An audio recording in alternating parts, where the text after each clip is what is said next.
আজকে রিপন ভিডিও বাংলাদেশের content creator, social মিডিয়াতে ছোট বড় সবাই চিনে।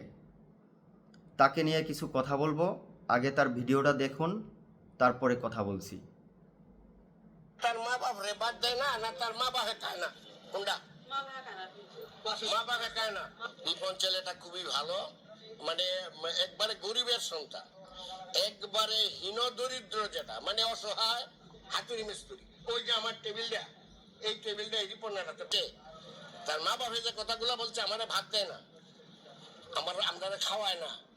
বাড়ির থেকে যে ছেলেটারে বিতাড়িত করছে, মনে করছে যে আমার ছেলে লাখ কোটি কোটি কোটি টাকা কামাইতেছে, তার জীবনটাই তো পালতে পারে না, তো ওদেরকে বাদ দিব কেমনে? আর দিতে চায়। আমি যদি আমার মারে ভাত, আমার বাবারে ভাত কাপড় দিতে চাই, আমার মা যদি ইচ্ছা করে, বাবা ইচ্ছা করে না খায়, তখন আমার কি করার আছে? আমি এলাকার লোক, মানে আমি এর স্থানীয় বাসিন্দা। ভিডিওটা পুরোটা দেখানো হলো না, কারণ ভিডিওটা লং হয়ে যাবে। সো এখানে বিষয়টা দাঁড়ালো, রিপন ভিডিও তার মা বাবাকে ভাত কাপড় দিতে চায়, দেখতে চায়, কিন্তু তার মা বাবা খাচ্ছে না বা যায় না, তাই না? তো ব্যাপারটা হচ্ছে, এরকমের সমাজে হাজারো রিপন আছে, মা বাবাকে দেখতে চায়, খাওয়াইতে চায়। মা বাবা কি চাচ্ছে, মা বাবা কিসে খুশি, ইভেন কিডনি সেল করে হইলেও মা বাবাকে দেখতে চায়, কারণ মা বাবার স্থানটা সর্বশ্রেষ্ঠ এবং সবচেয়ে উপরে।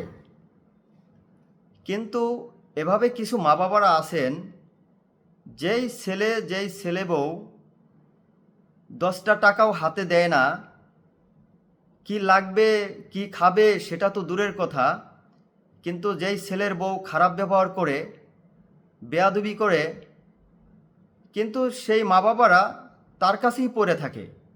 কিন্তু আর যেই ছেলের বউ মা বাবা কি চাচ্ছে, তার কি দরকার, সারা জীবন খেজমত করতে চায়, কিন্তু মা বাবা তাদের কাছে যায় না।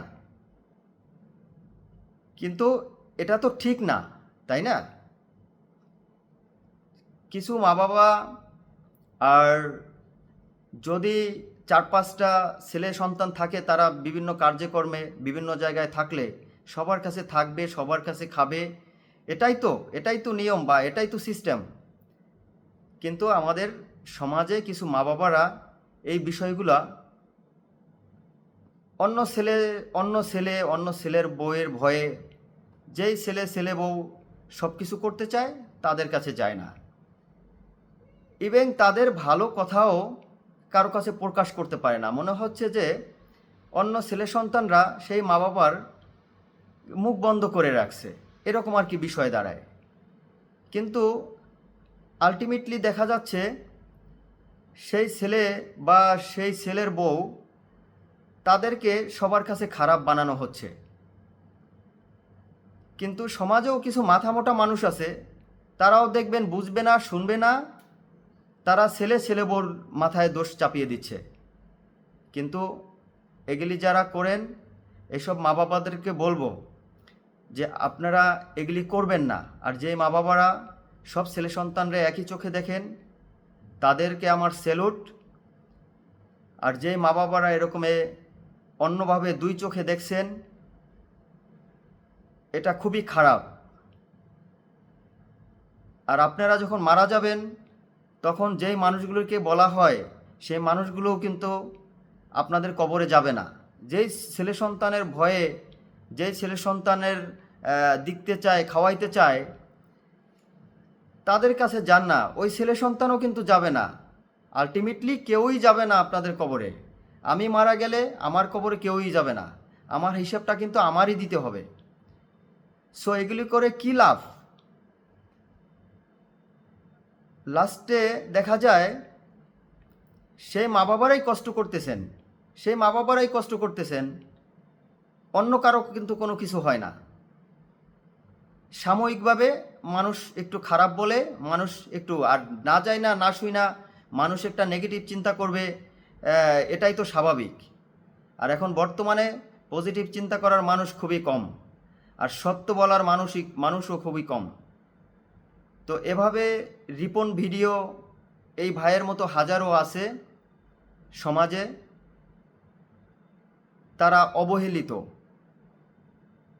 মূলত তারা প্রবলেমটা, কিছু মা বাবারা প্রবলেমটা ক্রিয়েট করে, সমস্যাটা সৃষ্টি করে, তারাই বিভেদটা সৃষ্টি করে, কিন্তু এর সাথে আবার কিছু ভাই বোনরাও জড়িত থাকে।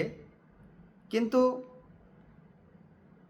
আলটিমেটলি সম্পূর্ণ দোষ চাপিয়ে দেওয়া হয় সেই ছেলে বউয়ের ঘাড়ের উপরে।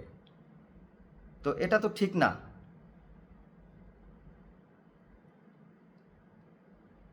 এসব মা বাবাদেরকে আমি রিকোয়েস্ট করব যে এগুলি করবেন না প্লিজ, দয়া করে।